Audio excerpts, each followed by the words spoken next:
हम लोग basic strength को कंपेयर करेंगे। देखो किसी भी एमीन्स के बेसिक स्ट्रेंथ को कंपेयर करने के लिए आपको क्या ध्यान रखना है कि किस मीडियम में आप एमीन्स के बेसिक स्ट्रेंथ का कंपैरिजन करा रहे हैं। तो या तो मीडियम बोल सकते हो या तो स्टेट बोल सकते हो। अगर गैसियस स्टेट हो गया, गैसियस स्टेट, तो अगर गैसियस स्टेट में एमीन्स की बेसिक स्ट्रेंथ का कंपैरिजन कराना है तो क्या याद रखेंगे। देखो गैसियस स्टेट में आप सारे इफेक्ट याद रखोगे, जैसे mesomeric effect, inductive effect, hyper conjugation, ये सारे इफेक्ट लगने वाले, तो वो इफेक्ट आप जरूर ध्यान देना। जैसे गैसियस स्टेट में हमने कोई क्वेश्चन लिख दिया, यहाँ पे हमने RnH2, ये अपना 1 डिग्री एमीन, फिर हमने लिख दिया RnH, R इसे हम लोग क्या बोलते हैं 2 डिग्री एमीन, RnR, फिर यहाँ पे हम लिख दिया 3 डिग्री एमीन। अब देखो डिग्री ऑफ एमीन कैसे पहचानते हैं, बताया गया है नाइट्रोजन से देख लो कितने एल्किल ग्रुप जुड़ रहे हैं। इस नाइट्रोजन से एक एल्किल ग्रुप जुड़ रहा है इसलिए ये 1 डिग्री का एमीन है। इस नाइट्रोजन से 2 एल्किल ग्रुप जुड़े इसलिए 2 डिग्री एमीन हो गया, और इस नाइट्रोजन से 3 एल्किल ग्रुप जुड़ गया इसलिए ये 3 डिग्री एमीन हो गया। अब पूछ लिया जाए 1 डिग्री एमीन, 2 डिग्री एमीन और 3 डिग्री एमीन में कौन ज्यादा बेसिक होगा गैसियस स्टेट में। अगर ये सब के सब गैसियस स्टेट में है तो गैसियस स्टेट में आपको क्या ध्यान देना है, यहाँ पे देखो R, जितने भी एल्किल ग्रुप होते हैं यहाँ पे देखो एल्किल ग्रुप कौन सा इफेक्ट दिखाएगा, प्लस आई इफेक्ट। यहाँ पे देखो alkyl group plus I effect, और यहाँ पे देखो एल्किल ग्रुप कौन से इफेक्ट दिखाएंगे, प्लस आई इफेक्ट। ये तो सब लोगों ने पढ़ रखा है ना, एल्किल ग्रुप जो होते हैं पॉजिटिव इंडक्टिव इफेक्ट दिखाते हैं। तो आप लोगों को क्या बताया गया था, आप लोगों को बताया गया था कि क्या होता है जो बेसिक स्ट्रेंथ होता है वो किस पे निर्भर करता है, बेसिक स्ट्रेंथ निर्भर करता है plus M plus H plus I effect, यानी plus I effect plus M effect या प्लस H इफेक्ट जितना ज़्यादा होगा बेसिक स्ट्रेंथ उतनी ही ज़्यादा होगी। और क्या बताया गया था minus M effect minus H effect और माइनस आई इफेक्ट जितना ज़्यादा होगा बेसिक स्ट्रेंथ उतनी ही कम होगी। तो यहाँ पे बताओ गैसियस स्टेट में आप इस इफेक्ट से बता दोगे कि हाँ, इन इफेक्ट से ही बताओगे कि कौन से एमीन की बेसिक स्ट्रेंथ ज़्यादा होगी, 1 डिग्री की, 2 डिग्री की या फिर 3 डिग्री की। तो यहाँ पे क्या हो रहा है देखो, इसमें इंडक्टिव इफेक्ट सबसे ज़्यादा है, 3 एल्किल ग्रुप के द्वारा इंडक्टिव इफेक्ट लग रहा है, इसमें 2 ग्रुप के द्वारा, इसमें 1 ग्रुप के द्वारा। तो प्लस आई इफेक्ट सबसे ज़्यादा इसमें है ना, है कि नहीं 3 डिग्री एमीन में, इसलिए 3 डिग्री एमीन की बेसिक स्ट्रेंथ जो होगी वो क्या होगी 2 डिग्री और 1 डिग्री एमीन से क्या होती है ज़्यादा होगी।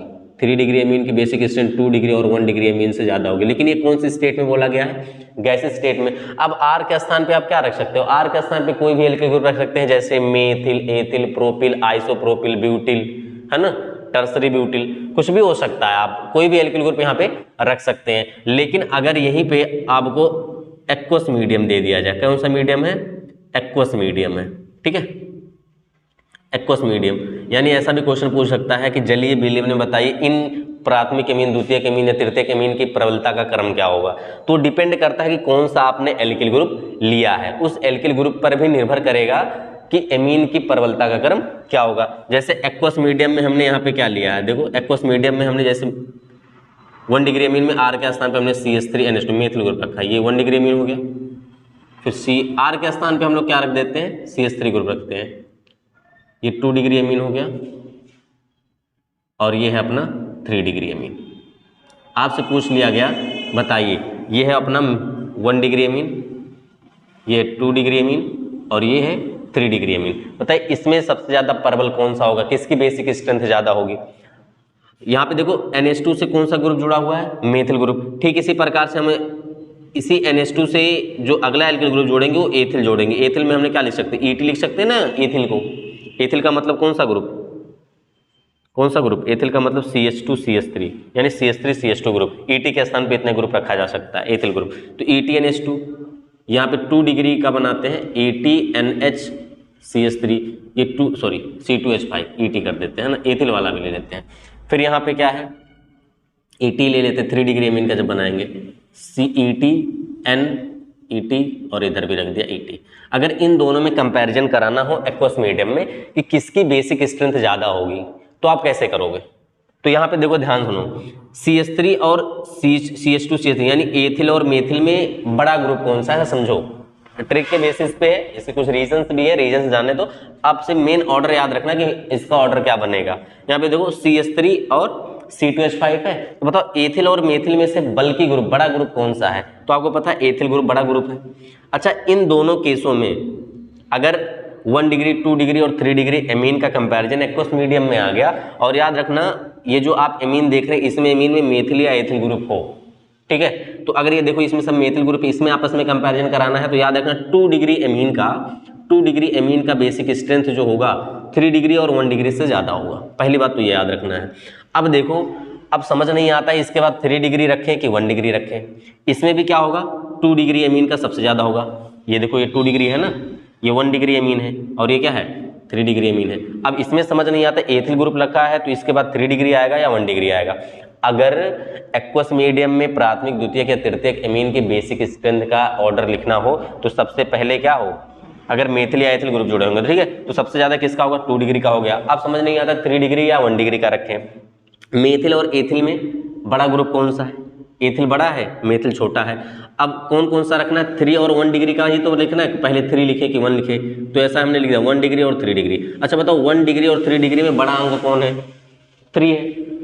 CH3 सी और ET में बड़ा ग्रुप कौन है, ET बड़ा ग्रुप है, तो 2 के बाद बड़े के साथ बड़ा वाला तो 3 डिग्री, उसके बाद कौन सा वाला 1 डिग्री। मेथिल छोटा है तो 2 के बाद कौन सा, इन दोनों में छोटा अंक कौन है, 2 से 1 है तो 1 डिग्री, उसके बाद कौन सा लिख देंगे 3 डिग्री। या आप ऐसा भी याद रख सकते हैं अंक में 213 और 231। तो अगर याद रखना है कि नाइट्रोजन से क्या जुड़ा है, एथिल ग्रुप जुड़ा हुआ होगा, यानी 1 डिग्री 2 डिग्री और 3 डिग्री एमीन में जो एल्किल ग्रुप है वो एथिल है तो 231, और अगर मेथिल ग्रुप है तो फिर 213 याद रखेंगे। अब ठीक इसी प्रकार से अपने पास क्या आ सकता है ना, जैसे हमने ये लिख दिया, अपने पास हो सकता है दिया हो किसका, हो सकता है दिया हो जाए एक्वस मीडियम में निकालना हो आइसोप्रोपिल ग्रुप। आइसोप्रोपिल ग्रुप कितने को पढ़ते हैं, CH3 CH CH3, इतने ग्रुप को आइसोप्रोपिल ग्रुप पढ़ते हैं। अब यहाँ पे क्या हो गया, इसको हमने ऐसा लिख दिया NH2, ये तो 1 डिग्री एमीन है ना, लेकिन अगर मैंने इसी चीज को ऐसा लिख दिया CH3 का होल ट्वाइस CH, फिर यहाँ पे हम लिख दिया NH का होल ट्वाइस, मतलब ये तो 2 डिग्री एमीन बन गया। फिर उसके बाद हमने लिख दिया यहाँ पे क्या, CH3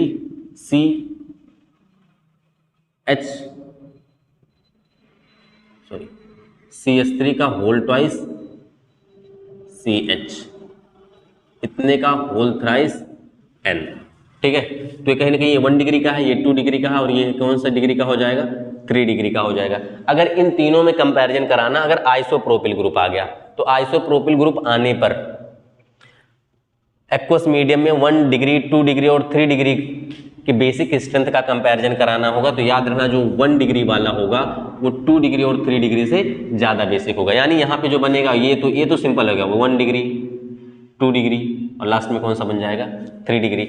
और अगर आइसोप्रोपिल ग्रुप के बजाय जैसे टर्सरी ब्यूटिल आ गया, टर्सरी ब्यूटिल ग्रुप कितने को पढ़ते हैं, तो यहाँ पे हमने टर्सरी ब्यूटिल का ग्रुप लिख दे रहे हैं CH3 यहाँ पे हमने लिख दिया CH3, ठीक है।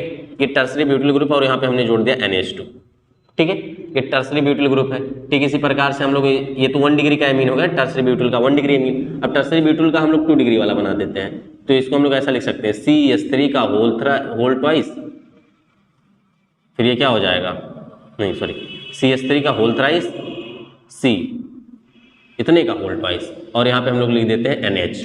तो कहीं ना कहीं ये 2 डिग्री एमीन बन जाएगा कि नहीं बन जाएगा, चेक करो। इतने ग्रुप को तो हम लोग टर्सरी ब्यूटिल बोलते हैं, 2 बार इससे नाइट्रोजन से जुड़े, NH से जुड़ा हुआ 2 डिग्री एमीन। अब ठीक इसी प्रकार से हम लोग इसका 3 डिग्री बनाना हुआ तो CH3 का होल थ्राइस C, फिर यहाँ पे थ्राइस, फिर ये हो जाएगा अपना N। और इसमें अगर कंपैरिजन कराना होगा ये 3 डिग्री एमीन है, जिसमें से क्या होगा, नाइट्रोजन से टर्सरी ब्यूटिल ग्रुप जुड़ा हुआ है। इतने को क्या पढ़ेंगे, अगर NH2 हम हटा देते हैं, इसी से हम क्या पढ़ते हैं, टर्सरी ब्यूटिल ग्रुप पढ़ते हैं कि नहीं पढ़ते। तो अब क्या हो गया, इसमें अगर एमीन की प्रबलता का क्रम लिखना होगा तो कैसे लिखोगे, तो याद ही रखना एक्वस मीडियम का आपको याद ही रखना है भाई, एक्वस मीडियम का आप याद रखो। बाकी अभी अगर गैसेस स्टेट में आएगा तो गैसेस स्टेट वाला तो आप लोग कर ले जाओ, क्यों, क्योंकि अभी भी बताया गया कि गैसेस स्टेट में 3 डिग्री वाला 2 डिग्री और 1 डिग्री से क्या होता है, ज्यादा बेसिक होता है। अब इसमें चेक कर लो, इसमें भी यही ऑर्डर निकल के आएगा, सबसे ज्यादा किसका होगा 1 डिग्री का, उससे कम 2 डिग्री का, और सबसे कम किसका हो जाएगा 3 डिग्री का। तो ये पैटर्न, अच्छा ऐसा इसमें क्यों हुआ सर, इसमें कहीं ना कहीं देख रहे हैं आइसोप्रोपिल ग्रुप जुड़ा है, इसमें टर्सरी ब्यूटिल ग्रुप, कहीं ना कहीं आइसोप्रोपिल और टर्सरी ब्यूटिल ग्रुप जो होते हैं वो बल्की ग्रुप होते हैं ना, बड़े ग्रुप होते हैं। बड़े ग्रुप होने की वजह से क्या होता है कि यहाँ पे जो NH2 पर H+ का अटैक होता है उतनी इजीली हो नहीं पाता है। क्यों? क्योंकि यहाँ पे क्या होता है, जो N+ है ये NH2 है, कहीं ना कहीं इस ग्रुप की वजह से, ऐसा समझो, इस ग्रुप की वजह से क्या होता है, स्टेरिक हिंड्रेंस उत्पन्न हो जाता है, स्टेरिक हिंड्रेंस उत्पन्न हो जाता है, जिसमें प्रोटोनेशन इजीली होता नहीं है, जिसके कारण इन सभी की जो बेसिक नेचर होती है वो घट जाती है। अब सबसे ज्यादा स्टेरिक हिंड्रेंस कहाँ है, इसमें सबसे ज्यादा बेसिक स्ट्रेंथ हो इन दोनों में, है ना, इसलिए इनकी बेसिक स्ट्रेंथ घट जाएगी, फिर इसका, फिर इसका। तो अगर हम लोग स्टेरिक हिंड्रेंस देखें तो सबसे ज्यादा स्टेरिक हिंड्रेंस इसमें है, उससे कम इसमें है, सबसे कम इसमें है। तो जितना ज्यादा स्टेरिक हिंड्रेंस होगा उसकी बेसिक स्ट्रेंथ उतनी ही कम होगी। कौन से मीडियम में? एक्वस मीडियम में। बात समझ आ रहा है? अब हम लोग क्या करेंगे, गैसेज स्टेट में कंपैरिजन देखेंगे। आपको ये जो एक्वस मीडियम में बताए गए हैं 4, कौन कौन से वाले, अगर मेथिल ग्रुप जुड़ा होगा तो क्या याद रखोगे, 213, एथिल ग्रुप जुड़ा होगा तो 231, और अगर आइसोप्रोपिल या टर्सरी ब्यूटिल ग्रुप जुड़ा होगा तो आपको यही याद रखना 123 123 मतलब 123। ठीक है, याद रखेंगे ना। कब कब? अगर एक्वस मीडियम में 1 डिग्री 2 डिग्री और 3 डिग्री एमीन में बेसिक स्ट्रेंथ का कंपैरिजन कराना है।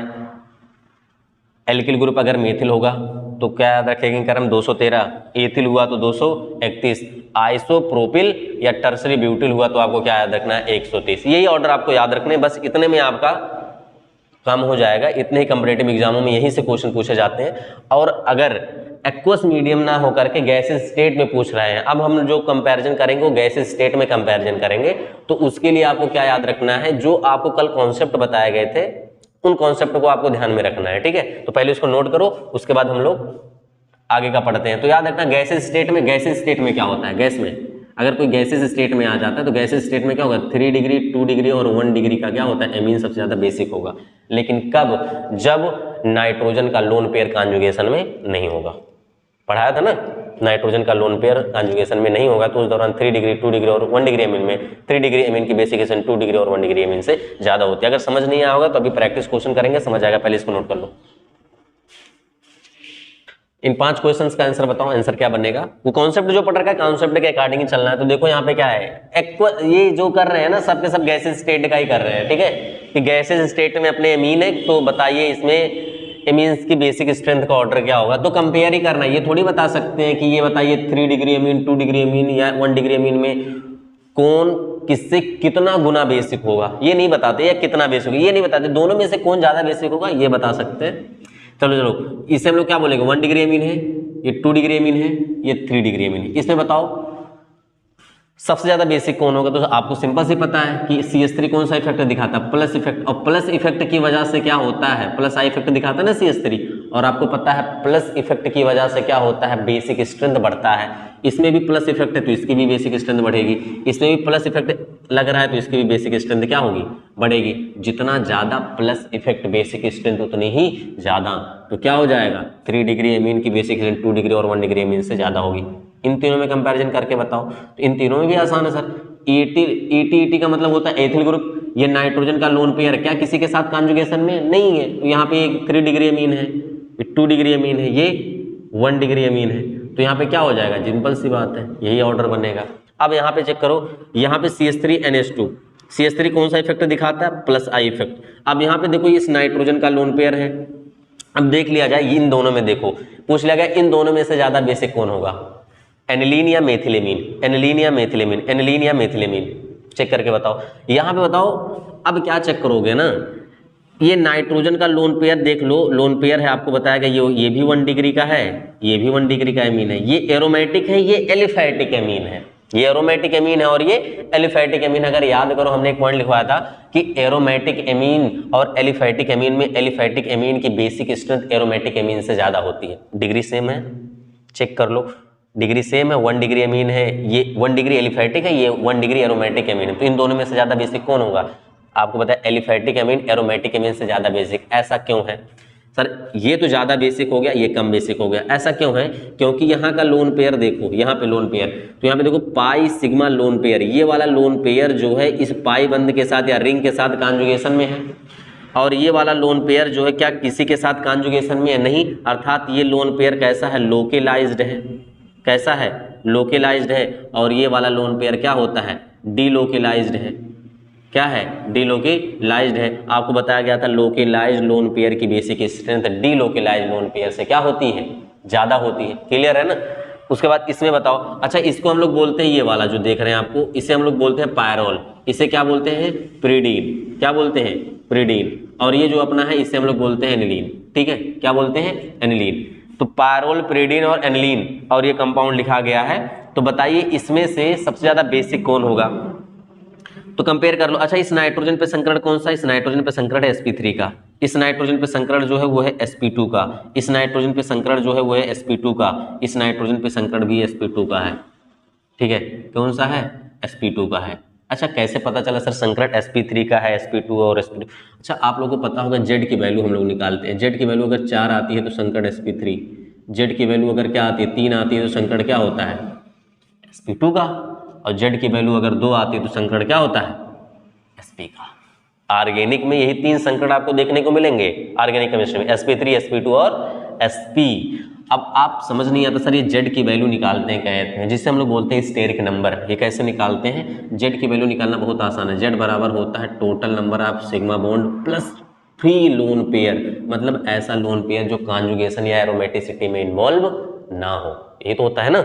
तो अब क्या करोगे, देखो सिग्मा बॉन्ड देख लो, फ्री लोन पेयर देख लो। चलो आओ चेक करते हैं। इस नाइट्रोजन पे तो एक लोन पेयर होता है, क्लियर है, नाइट्रोजन पे एक लोन पेयर। क्या ये लोन पेयर किसी के साथ कॉन्जुगेशन में, पाई बॉन्ड आ रहा है क्या, पाई बॉन्ड के साथ कॉन्जुगेशन में नहीं है, तो कितने सिग्मा, एकल बंध सिग्मा बंध, एकल बंध सिग्मा बंध, एकल बंध सिग्मा बंध, कितने सिग्मा हुए, 3 सिग्मा, कितना लोन पेयर, 0। नहीं सर एक लोन पेयर है, तो एक लोन पेयर दिखा दो, 3 1 4, जेड की वैल्यू 4 है तो संकरण कौन सा होगा, sp3, ये तो लिखा हमने। इस पे चेक कर लो, इस नाइट्रोजन पे लोन पेयर है, लोन पेयर है कि नहीं है। अब यहाँ पे देखो संकरण निकालो, पहले सिग्मा बॉन्ड निकाल लो, कितने सिग्मा आ रहे हैं, एकल बंध सिग्मा बंध, डबल बंध में एक सिग्मा एक पाई, तो ये अंदर वाला पाई हो गया, बाहर वाला सिग्मा हो गया, तो 1 2 कितना हो गया, सॉरी उल्टा हम लोग कंसिडर करें ना, 1 सिग्मा 2 सिग्मा 3 सिग्मा, ये नाइट्रोजन के पास ही है ना, 3 सिग्मा हो गया। अब यहाँ पे देखो ये आ गया अपना 3 सिग्मा, लोन पेयर चेक कर लो, 3 सिग्मा आ गया, लोन पेयर चेक कर लो, ये वाला लोन पेयर चेक करो, तो पाई सिग्मा लोन पेयर, ये वाला लोन पेयर इस पाई बंध के साथ कॉन्जुगेशन में है कि नहीं है, पाई सिग्मा लोन पेयर, यानी ये लोन पेयर जो है पाई बंध के साथ कॉन्जुगेशन में है, यानी फ्री नहीं है। हम लोग को कैसा लोन पेयर लेना था, फ्री लोन पेयर या लोकेलाइज्ड लोन पेयर ही कंसीडर किया जाता है संकरण के निर्धारण में। तो यहाँ पे देखो ये लोन पेयर क्या है, पाई बंध के साथ कॉन्जुगेशन में, इसलिए इस लोन पेयर का उपयोग हम लोग किसमें नहीं करेंगे, संकरण निकालने में नहीं करेंगे। तो बताइए यहाँ पे संकरण कौन सा निकल के आएगा, तो इस लोन पेयर का उपयोग करोगे नहीं तो लोन पेयर आपको कितना मिलेगा, फ्री लोन पेयर 0, तो जेड की वैल्यू कितनी मिल जाएगी, 3, और जेड की वैल्यू 3 मिलता है, तो संकरण कौन सा हो गया, sp2। यहाँ पे चेक कर लो, इस नाइट्रोजन पे लोन पेयर है, ठीक है। अब यहाँ पहले सिग्मा देख लो, डबल बंध में एक सिग्मा एक पाई, तो बाहर वाला क्या हो गया सिग्मा, अंदर वाला क्या हो गया पाई। यहाँ पे चेक कर लो कितने सिग्मा कितने पाई, यहाँ पे चेक कर लो, एक ये हो गया सिग्मा, तो एकल बंध एक सिग्मा बंध, तो कितने सिग्मा आ गए इसमें, 2 सिग्मा हो गया। क्या कोई लोन पेयर है, हाँ एक लोन पेयर। क्या ये लोन पेयर फ्री है, किसी के माइंड में चलेगा सर नहीं, देखो पाई सिग्मा लोन पेयर, हाँ सर फ्री नहीं है, तो 2 आया, 2 पे संकरण का होता है sp का, आपने तो गलत लिख दिया sp2 लिखा, नहीं भाई ऐसा नहीं है, चेक करो यहाँ पे, अरे नहीं समझे, पाई सिग्मा लोन पेयर का कॉन्जुगेशन है, यहाँ पे ऐसा कॉन्जुगेशन अगर आप सोच रहे हो तो ऐसा सोचना गलत होगा। क्यों, क्योंकि जब एक ही एटम के पास, किसी एक एटम के पास पाई बंध और लोन पेयर दोनों होते हैं तो पाई बंध ही कॉन्जुगेशन में इन्वॉल्व होगा, ना कि लोन पेयर। अगर इसके पास पाई बंध ना होता तब तो ये लोन पेयर कॉन्जुगेशन में इन्वॉल्व करता, ठीक है। तो पाई सिग्मा लोन पेयर का कॉन्जुगेशन है कि नहीं, पाई सिग्मा लोन पेयर का कॉन्जुगेशन है, सॉरी पाई सिग्मा पाई का कॉन्जुगेशन है, पाई सिग्मा लोन पेयर का अगर कॉन्जुगेशन आप सोच रहे हो तो ऐसा सोचना गलत है। क्यों, क्योंकि आपको बताया जब एक ही एटम पे लोन पेयर और पाई बंध दोनों होते हैं तो पाई बंध ही कॉन्जुगेशन में इन्वॉल्व होगा, ना कि लोन पेयर। तो यहाँ पे जो बनेगा कैसा बनेगा, पाई सिग्मा पाई का कॉन्जुगेशन है, अर्थात ये लोन पेयर फ्री, और लोन पेयर फ्री है तो संकरण में इन्वॉल्व होगा, तो 2 1 3, जेड की वैल्यू कितनी मिली, 3 संकरण sp2 का। ये इस नाइट्रोजन पे संकरण कौन सा होगा, तो यहाँ पे देखो इस नाइट्रोजन का लोन पेयर क्या है, पाई सिग्मा लोन पेयर, ये लोन पेयर इसके साथ कॉन्जुगेशन में है कि नहीं है, कॉन्जुगेशन में, तो ये लोन पेयर कंसीडर ही नहीं किया जाएगा। 2 1 3 सिग्मा मिलेंगे, 3 सिग्मा पे संकरण कितना होता है, sp2 का। तो आप बताओ कहाँ कहाँ का लोन पेयर कॉन्जुगेशन में है, यहाँ का लोन पेयर कॉन्जुगेशन में है, इन दोनों इनका कॉन्जुगेशन में। और आपको बताया गया था अगर लोन पेयर कॉन्जुगेशन में है तो मतलब डीलोकेलाइज्ड है, और डीलोकेलाइज्ड लोन पेयर की बेसिक स्ट्रेंथ लोकेलाइज्ड से क्या होती है, लोकेलाइज्ड से क्या होती है, समझ गए। तो यहाँ पे क्या हो, इन दोनों की बेसिक स्ट्रेंथ क्या हो गई, इन दोनों की बेसिक स्ट्रेंथ क्या हो गई, इन दोनों से कम होगी। अब इन दोनों में किससे किसकी ज्यादा होगी, इस पे संकरण कौन सा है sp3, इस पे संकरण किसका है sp2। आपको बताया गया है कि कौन से संकरण, नाइट्रोजन एक ऐसा है जिसपे संकरण sp3 का है, फिर नाइट्रोजन है जिसपे संकरण sp2 का हो, और कोई ऐसा नाइट्रोजन मिले जिसपे संकरण sp का हो।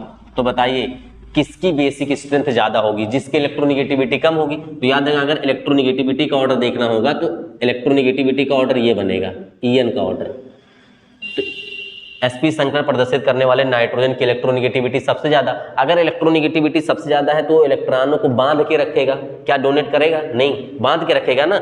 जो जितनी इजीली अपना लोन पेयर डोनेट करेगा उसकी बेसिक स्ट्रेंथ उतनी क्या होगी, ज्यादा। अगर sp का संकट आए तो क्या करे, नाइट्रोजन को बांध के रखेगा। sp2 का वो भी बांधेगा लेकिन उतना ज्यादा नहीं जितना कि sp संकट वाला नाइट्रोजन बांध के रखेगा। अब sp3 संकरण वाला भी बांधने की कोशिश करेगा लेकिन उतना ज्यादा थोड़ी बांध पाएगा जितना कि sp2 और sp वाला बांध रखेगा। अर्थात ये sp3 संकरण प्रदर्शित करने वाला जो नाइट्रोजन होगा इजीली अपना लोन पेयर क्या कर सकता है, डोनेट कर सकता है। इसलिए sp3 संकरण प्रदर्शित करने वाले नाइट्रोजन की बेसिक स्ट्रेंथ sp2 और sp संकरण प्रदर्शित करने वाले नाइट्रोजन से क्या होगी, ज्यादा होगी। तो क्या हो जाएगा, यहाँ पे ऑर्डर क्या बन जाएगा, सबसे ज्यादा की बेसिक स्ट्रेंथ किसकी बनेगी। अगर हम लोग इसको A, इसको B, इसको C और इसको D माने तो सबसे ज्यादा किसकी होगी, सबसे ज्यादा हो जाएगी A की। फिर किसकी होगी, इन दोनों का लोन पेयर डीलोकलाइज्ड है, A के बाद आ जाएगा C। इन दोनों में कंपैरिजन करो, इन दोनों में कंपैरिजन करो। तो ये है पायरोल और ये है एनिलीन। पायरोल और एनिलीन में से किसकी बेसिक स्ट्रेंथ ज्यादा होगी। तो यहाँ पे देखो पायरोल में लोन पेयर है, ये भी लोन पेयर, दोनों का लोन पेयर डीलोकलाइज्ड हो रहा है। लेकिन यहाँ पे देखो pi sigma lone pair, pi sigma lone pair, pi sigma pi. ये कंपाउंड जो है साइक्लिक है, कॉन्जुगेशन है, प्लेनर है। कितने पाई इलेक्ट्रॉन, 2 2 4 2 6 पाई इलेक्ट्रॉन मिल रहे हैं, इसलिए जो पायरोल है वो एरोमेटिक है। अच्छा ये देखो, ये वाला देखो पाई सिग्मा पाई साइक्लिक है, कॉन्जुगेशन है, प्लेनर है। 2 2 4 2 6 पाई इलेक्ट्रॉन है, कंपाउंड एरोमेटिक है। दोनों तो एरोमेटिक है, लेकिन ये कंपाउंड जब एरोमेटिक हो रहा है तो नाइट्रोजन का लोन पेयर पार्टिसिपेट कर रहा है। लेकिन ये जो रिंग है, ये रिंग जब देख रहे हैं ये रिंग एरोमेटिक हो रहा है, क्या इस रिंग के एरोमेटिक होने में ये नाइट्रोजन पार्टिसिपेट कर रहा है, नहीं कर रहा है। अब यहाँ पे अगर ये नाइट्रोजन अपना लोन पेयर डोनेट करेगा तो ये अपनी एरोमेटिसिटी लॉस कर देगा। क्यों, क्योंकि अगर ये लोन पेयर रहेगा नहीं तो ये क्या हो जाएगा, एंटी एरोमेटिक हो जाएगा या नॉन एरोमेटिक, अरे हो जाएगा ना। तो यहाँ पे क्या बताया गया, नाइट्रोजन का क्या होगा, जैसे अपना लोन पेयर डोनेट करेगा ये कैसा हो जाएगा, नॉन एरोमेटिक। नॉन एरोमेटिक होगा तो इसकी स्टेबिलिटी घट जाएगी। तो याद रखना दुनिया का कोई भी कंपाउंड हो अपनी एरोमेटिसिटी लॉस करना नहीं चाहता है। तो अगर ये अपना लोन पेयर डोनेट कर देगा तो इसकी एरोमेटिसिटी लॉस हो जाएगी। लेकिन यहाँ पे क्या, अगर ये डोनेट कर देगा तो क्या इसकी एरोमेटिसिटी लॉस होगी, नहीं होगी। तो यानी क्या हो सकता है, ये अपना क्या होगा, लोन पेयर डोनेट कर सकता है, लेकिन ये अपना लोन पेयर डोनेट करेगा तो अपना अस्तित्व खो देगा ना, इसलिए ये अपना लोन पेयर डोनेट करने की कोशिश नहीं करेगा। इसलिए इसकी बेसिक स्ट्रेंथ जो है इस वाले से क्या हो जाएगी, इस वाले से एनिलीन से क्या हो जाएगी, कम हो जाएगी। यानी पायरोल की बेसिक स्ट्रेंथ एनिलीन और पिरिडीन दोनों से कम। तो यहाँ पे क्या बन जाएगा, डी बनेगा और लास्ट में क्या बन जाएगा, बी। ऐसा कर लेंगे। अब ये देखो यहाँ पे क्या है, इस कंपाउंड, ये आपसे क्वेश्चन ये भी पूछा जा सकता है, बताइए पायरिडीन और पायरोल में से कौन ज्यादा बेसिक होता है और क्यों। तो ऐसा बोल देगा कि पायरिडीन में नाइट्रोजन का लोन पेयर क्या होता है, डीलोकलाइज्ड, और जो अपना पायरोल होता है, पायरोल का जो लोन पेयर है वो डीलोकलाइज्ड होकर के एरोमेटिसिटी में पार्टिसिपेट करता है। इसलिए इसकी बेसिक स्ट्रेंथ जो होगी पिरिडीन से क्या होगी, कम होगी। अब यहाँ पे चेक कर लो, यहाँ पे ये क्या है, 3 डिग्री अमीन है, ये भी 3 डिग्री अमीन है, दोनों 3 डिग्री अमीन है। पर ये है कि ये साइक्लिक है, ये ए साइक्लिक है। तो बताया गया साइक्लिक अमीन की बेसिक स्ट्रेंथ ए साइक्लिक अमीन से क्या होती है, ज्यादा होती है।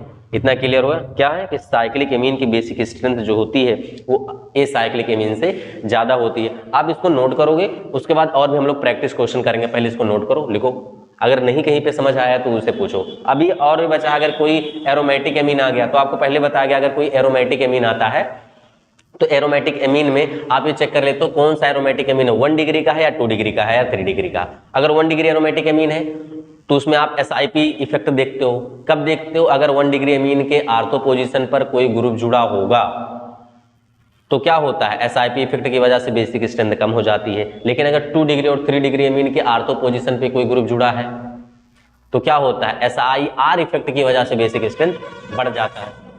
पढ़ा है ना इस चीज को, पढ़ा है ना, हाँ। तो ये पहले आप नोट करो, उसके बाद हम लोग इसके आगे वाला कवर करेंगे प्रैक्टिस क्वेश्चन। पहले इसको नोट करो फटाफट।